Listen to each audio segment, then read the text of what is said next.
오늘 소개할 인물은 중화권 영화계를 대표하는 연기파 배우 장만옥입니다.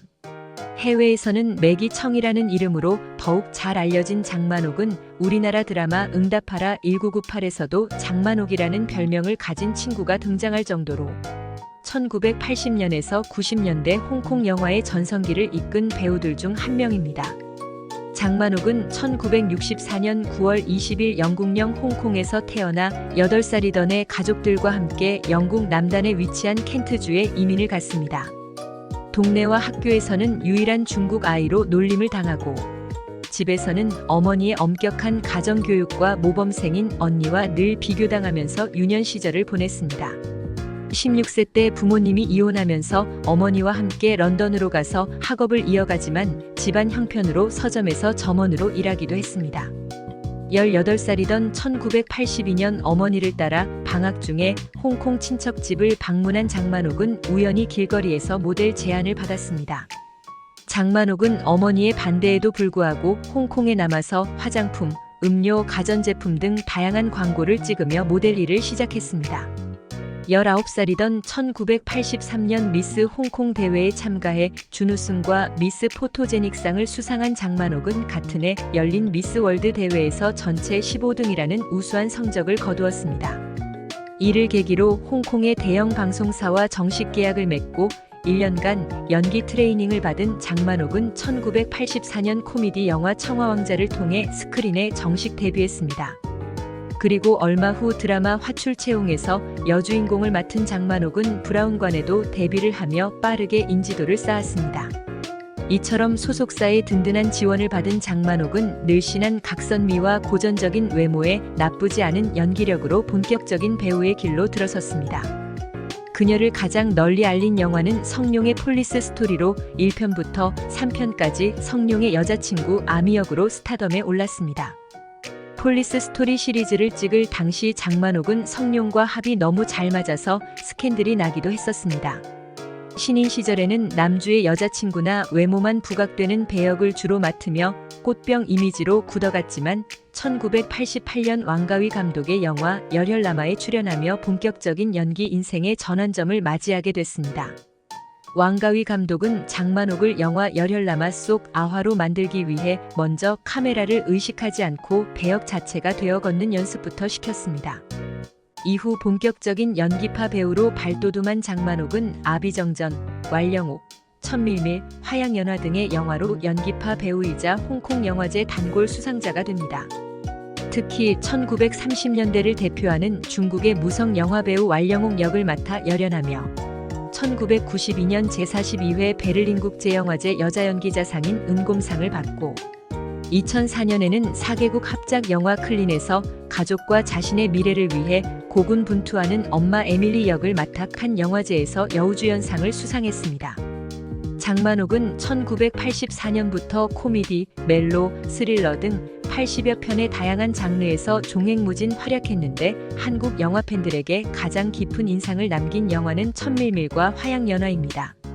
진가신 감독의 천밀밀은 당시 홍콩 반환 직전 시기를 배경으로 10년을 이어온 만남과 이별, 여명과의 우여곡절 로맨스를 담아낸 20대의 풋풋하고 몽글몽글한 청춘의 아름다움을 보여주었습니다.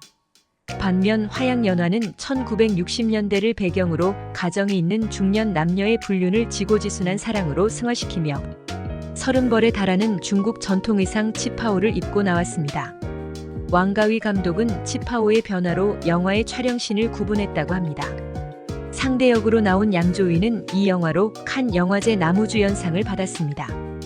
장만옥은 이처럼 승승장구하는 영화배우의 모습과 달리 연애사는 그리 순탄치 못했습니다. 11번의 연애를 경험하고 지금은 자유로운 싱글의 생활을 즐기고 있는 장만옥의 가장 유명한 스캔들은 양조위 유가령 부부와 장만옥의 삼각관계였습니다. 전성기 때 매번 상대 배우와 스캔들이 나기도 했었지만 양조위와의 열애설은 좀 달랐습니다. 마치 잘 사귀던 양조위와 유가령 커플에 장만옥이 끼어든 모양새가 되었기 때문입니다. 그녀는 과거 한 매체에 나와서 나와 양조위는 안 된다라며 단칼에 잘라 말했습니다.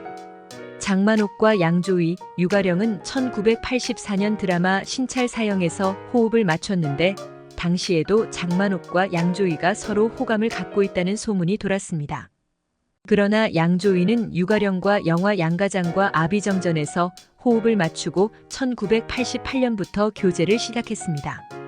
그로부터 16년이 지난 2000년 1년 반이라는 긴 시간 동안 영화 화양연화를 찍으면서 다시금 장만옥과 양조위의 열애설이 도마 위에 올랐습니다.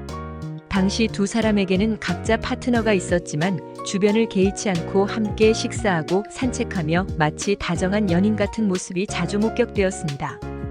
또한 양조위는 시간을 되돌릴 수 있다면 언제로 가장 돌아가고 싶은지 묻는 질문에 38살 때 화양연화를 촬영할 때라고 무심코 말했습니다.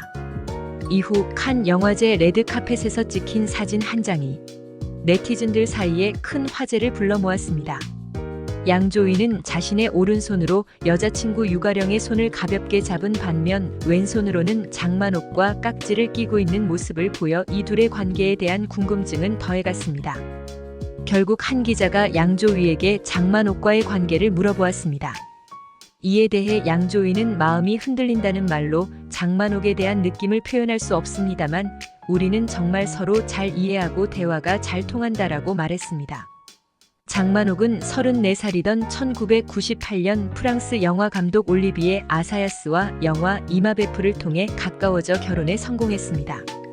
장만옥이 남편 올리비에 아사야스 감독의 영화 클린을 찍으며 양조위와의 열애설을 일축했지만 2002년 5월 두 사람이 이혼 합의서에 사인을 했다는 소식이 전해지며 이혼 원인 제공자가 양조위라는 소문과 함께 여러 추측들이 난무하게 됐습니다.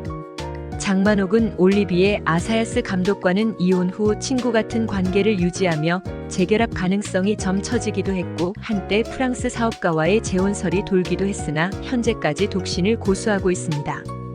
장만옥은 그동안 많은 남자 배우들과 호흡을 맞췄는데 그중 누가 가장 잘 맞았냐라는 질문에 주저없이 양조위라고 밝혔고 이와 같은 질문에 양조위 역시 장만옥이라고 답했습니다.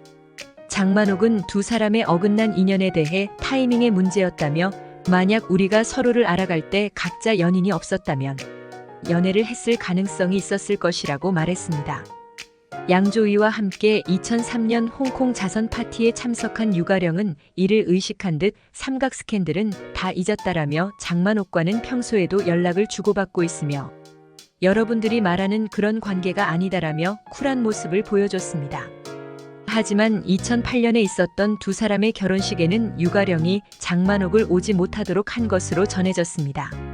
한때 왕가위 감독의 뮤즈로 활약하며 아비정전, 화양연화, 동사서독에 출연했던 장만옥은 영화 2046 촬영 도중 왕가위 감독과의 불화로 갈라서며 이제는 두 사람의 작품을 더 이상 볼 수 없게 됐습니다.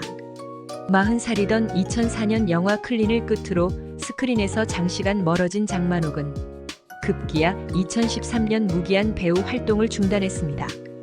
2014년부터는 배우 활동보다는 가수로서 음악 활동에만 전념하고 있는데 그해 베이징에서 열린 록 페스티벌에서 노래를 불렀다가 엄청난 음치인 게 드러나 팬들을 경악시켰습니다. 이에 중화권 언론에서 대놓고 신이 버린 목소리라고 비난했고 그동안 친하게 지냈던 연예계 친구들과 가수 활동 때문에 사이가 멀어졌다며 눈물을 보이기도 했습니다. 과거 홍콩에서 가장 높은 출연료를 받는 배우 중 한 명으로 화장품 광고 1년 출연료로 한화 약 11억 9천만 원을 받았다고 알려졌습니다. 2021년 기준 한화 약 1018억의 순자산을 가진 장만옥은 지독한 골초로 20대 초반부터 담배를 피워 이로 인해 만성적인 호흡기 질환과 심장 질환을 앓고 있다고 전해졌습니다. 2014년 병원에 검사를 받으러 온 장면이 파파라치에게 목격되었는데 검사를 마치고 나오면서도 담배를 피운 애연가이기도 합니다.